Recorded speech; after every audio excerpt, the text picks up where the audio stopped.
Hello साथियों, आप सभी कैसे हैं। आई होप आप सभी अच्छे होंगे। तो आइए सुनिए स्टडी में आप लोग का वेलकम है।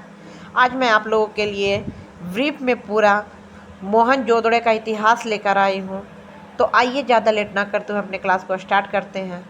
मोहनजोदड़ो का इतिहास एक ऐसी प्राचीन सभ्यता है जो कई हजार वर्षों पहले इस दुनिया में मौजूद थी। वहाँ ऐसी कई चीज़ें मिली जो आज की 21वीं सदी के लिहाज से इस्तेमाल में आ सकें। 1922 में राखलदास बनर्जी, जो पुरातत्व सर्वेक्षण के सदस्य थे, उन्होंने पाकिस्तान में सिंध नदी के पास में खुदाई का काम किया था। उन्हें बुद्ध का स्तूप सबसे पहले दिखाई दिया, जिसके बाद शक था कि यहाँ इसके नीचे कुछ और इतिहास दबा हुआ है। तो कहने का मतलब ये है कि जो राखलदास बनर्जी हैं, वो जब पाकिस्तान के सिंधु नदी पर खुदाई कर रहे थे तो उन्हें बुद्ध का स्तूप मिला। तो उन्हें लगा कि शायद इसके नीचे और भी कुछ हो। तो वहीं से मोहनजोदड़ो की शुरुआत हुई। मोहनजोदड़ो का जो भी था रहन सहन, वो अभी के हिसाब से था। यानी कि सोचिए, जो अभी हम लोग इस्तेमाल कर रहे हैं जिस तरह का, वो सभी एक बहुत साल हजार पहले इस्तेमाल किए जाते थे। इस खोज को आगे बढ़ाते हुए 1924 में काशीनाथ नारायण व 1924 में जॉन मार्शल, जो कि ब्रिटिश थे, ने खुदाई का काम करवाया। 1965 तक इसे भारत के अलग अलग लोगों की कमांड में कराया गया। मतलब अलग अलग लोगों को ये काम सौंपा पा गया और अलग अलग लोगों ने इसकी खुदाई करना और काम करना शुरू किया इस पे। लेकिन इसके बाद इस खोज को बंद करा दिया गया। कुछ नहीं मिला तो इस खोज को लोगों ने बंद करा दिया और कहा गया कि मोहनजोदड़ो का इतिहास और इसकी खुदाई से प्रकृति को नुकसान हो रहा है। मोहनजोदड़ो का मतलब है मुर्दों का टीला। दक्षिण एशिया में बसे इस शहर को सबसे पुराना शहर माना जाता है। यह बहुत ही व्यवस्थित ढंग से बनाया गया था। पाकिस्तान के सिंध में 2600 बीसी के आसपास इसका निर्माण हुआ था। पाकिस्तान का जो सिंध है उसके आसपास 2600 पहले इसका किया गया था निर्माण। खुदाई के दौरान इस शहर के बारे में लोगों को जानकारी हुई। इसमें बड़ी बड़ी इमारतें, जलकुंड, मजबूत दीवार वाले घर, सुंदर चित्रकारी, मिट्टी व धातु के बर्तन, मुद्राएं, मूर्तियां, ईंट, तरासे हुए पत्थर और भी बहुत चीज़ें मिली है, जिससे ये पता चलता है कि यहाँ एक व्यवस्थित शहर बना हुआ था। गांव नहीं था, शहर था। इस पर कई बार खुदाई का काम शुरू हुआ और कई बार बंद भी हुआ। ऐसा कहा जाता है कि 1/3 भाग की ही खुदाई हुई है। यह शहर 200 हेक्टेयर क्षेत्र में बसा हुआ है। समझ रहे कितने बड़े क्षेत्र में सर बसा हुआ, जिसमें से 1/3 ही उसका खुदाई लोगों ने अभी तक किया है। और यहाँ से अभी के ज़माने में जो हम लोग यूज करते हैं, उस समय किया जाता था 2600 बीसी पहले। तो इससे ये पता चलता है कि ये धरती बहुत पहले से थी, यहाँ लोग पहले से बसे हुए थे। बहुत लोग ऐसे हैं और हम लोग तो बाद में आया, हमसे पहले बहुत लोग यहाँ आकर बसे हैं, बहुत सारे काम किए हैं। 1856 में एक अंग्रेज इंजीनियर ने रेल रोड बनाते समय प्राचीन सभ्यता को खोज निकाला था।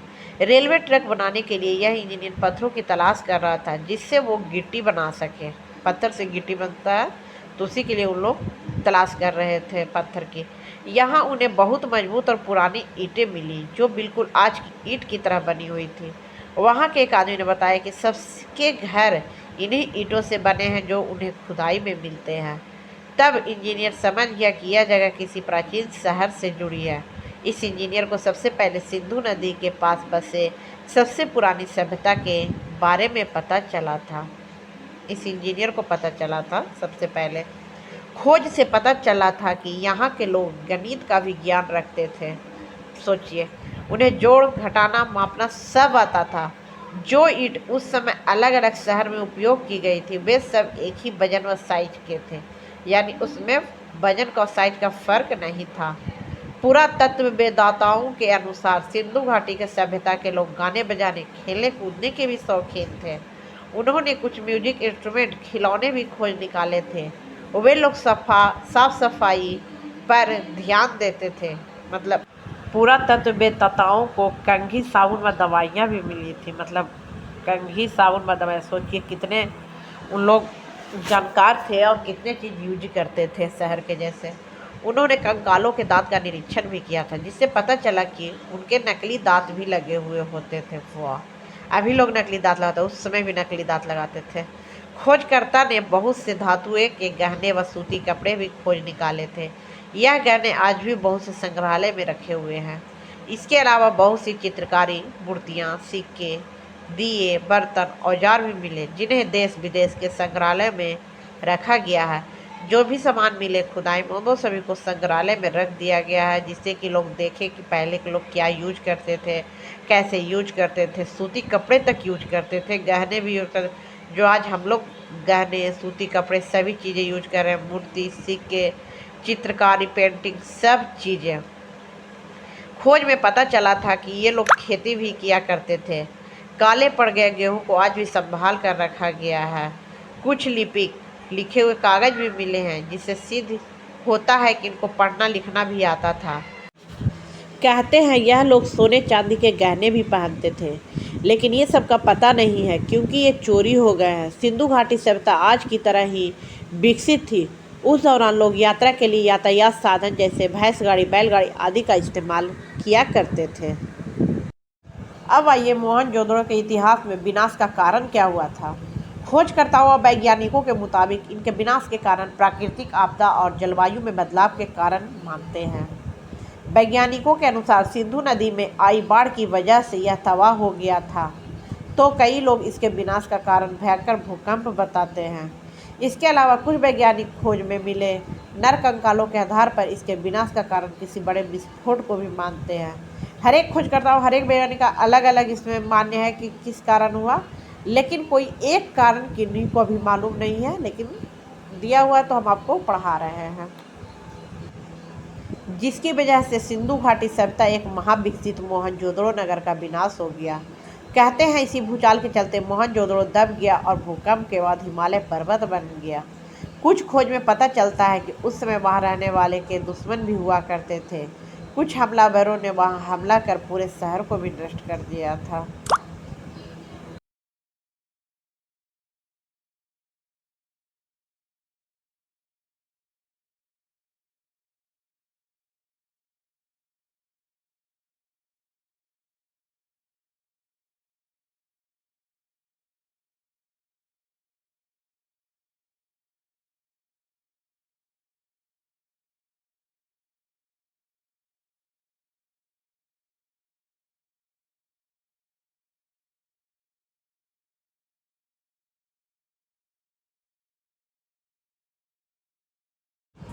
आइए कुछ तथ्यों की ओर चलते हैं। विश्व की सबसे प्राचीन और सभ्य सिंधु घाटी सभ्यता में लोग आज ही इस तरह की प्रकृति प्रेमी हुआ करते थे एवं पेड़, नदियों में भगवान की पूजा करते थे।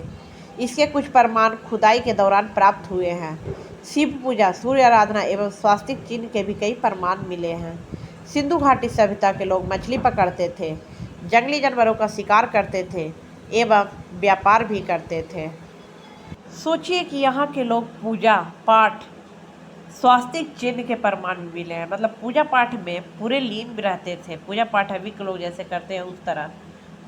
आइए सिंधु घाटी सभ्यता अर्थात मोहनजोदड़ो नगर का सबसे महत्वपूर्ण तथ्य यह है कि यहाँ नारियों को मान सम्मान दिया जाता था एवं नारी पूजा को भी बल दिया जाता था। मतलब नारियों को मान सम्मान और पूजा भी किया जाता था। मोहनजोदड़ो सभ्यता में लोग धरती को अन्न फल उपलब्ध कराने वाली उर्वरता की देवी मानते थे और धरती की पूजा करते थे। मोहनजोदड़ो का इतिहास काफ़ी गर्वपूर्ण है, हालांकि कुछ रहस्य भी जुड़े हुए हैं। इससे जुड़ा एक रहस्य है कि मोहनजोदड़ो में पहली बार पहुंचने पर वैज्ञानिकों को कुछ मानव जानवरों एवं पक्षियों के कंकाल मिले थे।